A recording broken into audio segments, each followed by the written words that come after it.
Okay, guys. Last thing before I end the stream for tonight. So, I'm sure, maybe, I have noticed a difference between my behavior today and my behavior yesterday, my behavior in other streams. And so today I've been more energetic, I've been sharper, I've been able to give you the news in a clear, much more clear, concise, rational, and calm way, right? Whereas yesterday, I was pretty sad, honestly, just seeing people celebrate death and division, and just, it gets overwhelming, right? And so today, I kind of changed my strategy. Most of the time, I will, like my daily routine, at least like yesterday, looked like wake up, shuffle around, take a poop, um, check Instagram, look at all the news,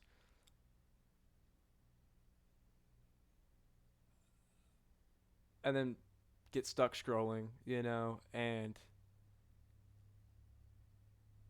like that's not how we're meant to live, right?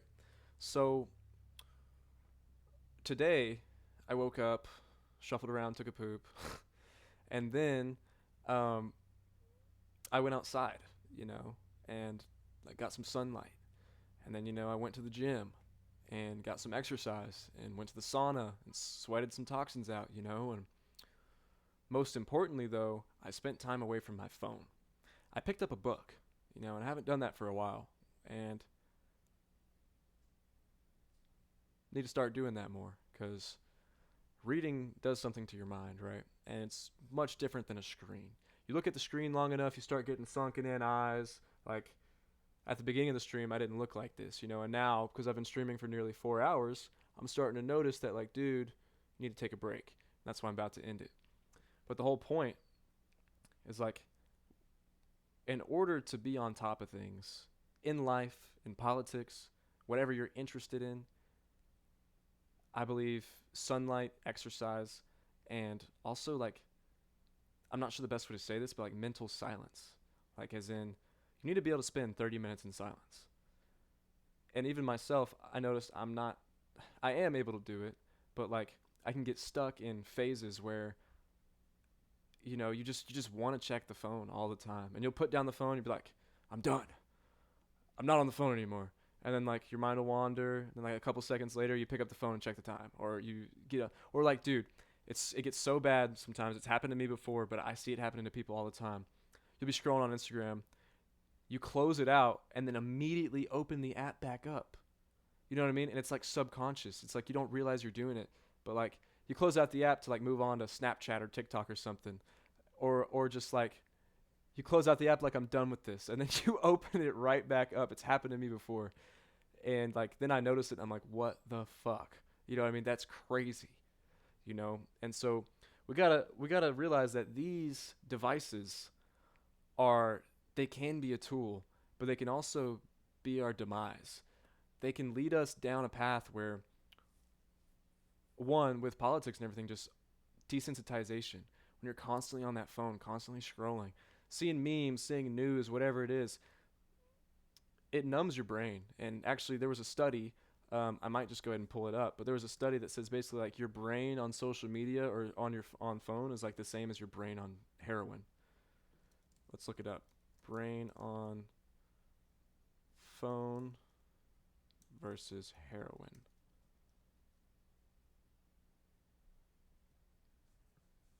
Images.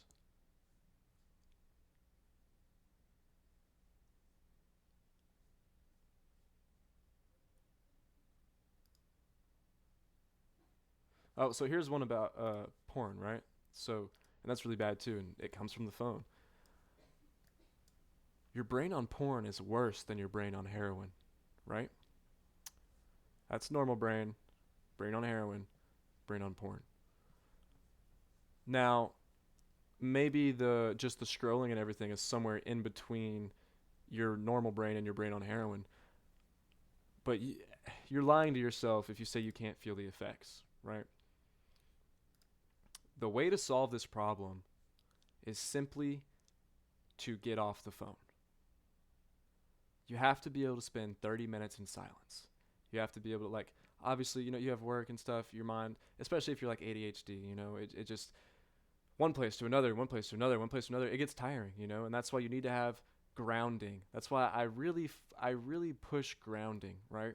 And so grounding can be this hippie spiritual concept where you don't wear any shoes and you ground with the earth. And that is true. There is some merit to that, where, the rubber soles in our shoes and everything actually kind of disconnect us from the earth. Like that is science. It sounds all hippie, but it's science. But also grounding in a sense of grounding yourself away, like taking away technology. Because like this stuff is advanced and no one's had it before us. Computers haven't been around for maybe 50 years now, right? So like I don't even think 50 years. At 1976 was there computers? Let me look it up real quick. But nah, you get the idea. It hasn't been around that long, and it's gotten really advanced. And also with AI and everything, we're looking at, like, it's hard to even tell what you're looking at is real. And then you see massive tragedies like, the most recent ICE killing of Renee Nicole Good, but also Charlie Kirk. When Charlie Kirk died, there was celebration. Same as there's celebration on the right now from Renee Nicole Good. Neither of those things are good. Part of that is from being chronically online, I feel like. If people were more connected to each other and to the earth, to just, the natural law of things, just the natural movement, then I don't think we would have that. I don't think we would have celebrations, and I don't think we would have these memes. There's memes about Epstein, memes about Kirk, memes about really important things that have desensitized people to a point where, like, I don't think anyone expects the Epstein files to come out. I think we've all just kind of resigned to the fact that they're never going to come out, which is crazy. And that's because one thing after another. So you're on the news cycle, you're on the Epstein files, and then, oh shit, Venezuela got invaded. And then now that's two things. And then now, oh shit, now Renee Nicole Good was killed. Oh shit, now Iran's protesting, which isn't that important compared to the rest of it. But it's the fact that Trump's saying, well, we might invade, we might intervene. Same with Mexico now, we might intervene with the cartels. So like stress, cortisol, these screens, these phones, doom scrolling, being addicted to the news especially, it raises your cortisol, and cortisol is like the enemy to life. You know what I mean? To a happy life. When you have high cortisol, as a man, your testosterone lowers. As a woman, I mean, just it messes with hormones in general. In general, it messes with your hormones. Cortisol is the enemy to a happy, healthy life. And this right here, and not you guys, but this computer is a big cause of it. Cortisol is supposed to be a life-saving thing. Like when you're in a stressful situation, like you're about to get eaten by a bear, your cortisol and your adrenaline will go up. You know what I mean? But these phones and the technology has hacked our systems. So like even the dopamine system fried because of doom scrolling and all these different things. And you can be like, oh, whatever, that doesn't matter. But you're lying to yourself if you don't see the effects of what's happening. What's happening is people are being massively desensitized, lazy, non-ambitious, just whatever, nothing matters. That's very common nowadays. Instead of trying to make a difference where you are, you know what I mean? Like we could, and also division's the biggest thing. And they're playing on the right versus left thing, but the phones just amplify everything. So you have the right versus left thing, and dude, people hate each other. Like genuinely, I've seen so much hateful shit on the internet. It's disgusting. In real life, people get along better than you think. There's still conflict and everything, but like in general, without this chronically online shit, like we would be much more able to have Republicans and Democrats talk to each other reasonably. People used to be more civilized, is what I'm saying, and people are no longer civilized to that extent. It's more dog eat dog, Regardless, I just wanted to give this message because, it's something I used to be really passionate about and slowly slipped away from it. because I fall into these same patterns of doom scrolling, or just, oh my gosh, this happened, oh my gosh, this happened, or being desensitized to the whole thing because of all the shit that's shoveled down our throats. If we focus more on having like 30 minutes of peace a day, no phone, no nothing, just sunlight, exercise. A strong body is a strong mind. That may sound like a cliche, but it's true. Today, I feel so much more just ready to take on the world.